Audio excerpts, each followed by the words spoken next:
Hi guys, ഇന്ന് ഞാനൊരു easy ആയിട്ടുള്ള മുട്ടക്കറിയുടെ റെസിപ്പിയാണ് ഇവിടെ കാണിക്കുന്നത്. ഒരു പാൻ അടുപ്പത്ത് വെച്ച് ചൂടാകുമ്പോൾ ആവശ്യത്തിന് എണ്ണ ഒഴിച്ചു കൊടുക്കുക. വെളിച്ചെണ്ണയാണേ. അത് കഴിഞ്ഞിട്ട് ഒരു മീഡിയം സവാള ചെറുതായിട്ട് കട്ട് ചെയ്ത് ചേർത്ത് കൊടുക്കുക. അത് കഴിഞ്ഞ് 2 വലിയ തക്കാളി അതേപോലെ ചെറുതായിട്ട് കട്ട് ചെയ്ത് ചേർക്കുക. അതിലേക്ക് കുറച്ച് അണ്ടിപ്പരിപ്പ് ചേർത്ത് കൊടുക്കുക. എന്നിട്ട് അതിനൊന്ന് മിക്സ് ചെയ്യുക.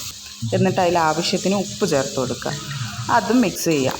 മിക്സ് ചെയ്തതിന് ശേഷം അതിനൊന്ന് മൂടി വെച്ച് വേവിക്കുക. ഒരുപാട് വേവണ്ട, ചെറുതായിട്ടൊന്ന് വാടി വന്നാൽ മതി. നമുക്കത് മിക്സിയിൽ അരച്ചെടുക്കാനുള്ളത്.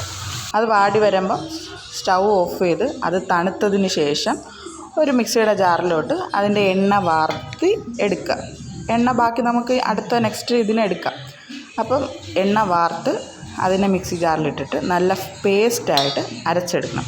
അതിന് മുന്നേ കുറച്ച് ഇത് കട്ടിയാവാൻ വേണ്ടിയിട്ട് കുറച്ച് ചൂടാറിയ വെള്ളവും കൂടെ ഒഴിച്ചിട്ട് നല്ലതുപോലെ അരച്ചെടുക്കുക.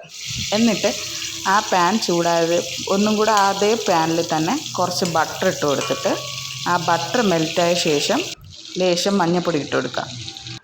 പിന്നെ കുറച്ച് മുളക് പൊടി ഇട്ടെടുക്കുക. അതൊരു കളറിന് വേണ്ടിയിട്ടാണ്, കറിക്കൊരു കളർ കിട്ടാൻ വേണ്ടിയിട്ട്, ഒരു റെഡ് കളർ കിട്ടാൻ വേണ്ടിയിട്ടാണ് അങ്ങനെ ചേർക്കണേ.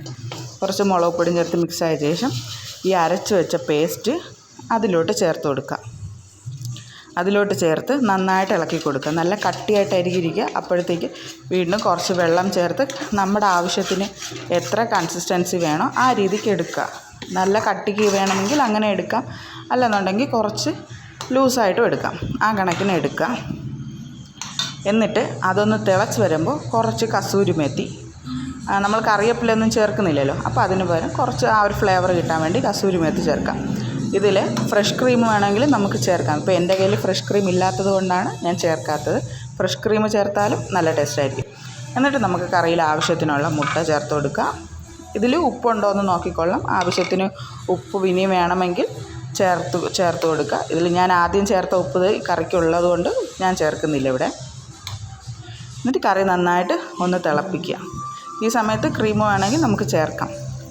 ഇത് ചപ്പാത്തിക്കോ പൊറോട്ടയ്ക്കോ പൂരിക്കോ ഒക്കെ നല്ല ബെസ്റ്റ് കോമ്പിനേഷനാണ്. ഞാനിവിടെ ചപ്പാത്തിയാണ് ഉണ്ടാക്കിയിട്ടുള്ളത്. ഞാൻ ചപ്പാത്തിയുടെ കൂടെയാണ് ഈ കറി കഴിക്കുന്നത്. നല്ല ടേസ്റ്റാണ്. എല്ലാവരും ഒന്ന് വീട്ടിൽ ട്രൈ ചെയ്ത് നോക്കിയിട്ട് അഭിപ്രായം പറയാം. അപ്പോൾ ബൈ. നെക്സ്റ്റ് ഒരു റെസിപ്പിയായിട്ട് ഞാൻ വരാം.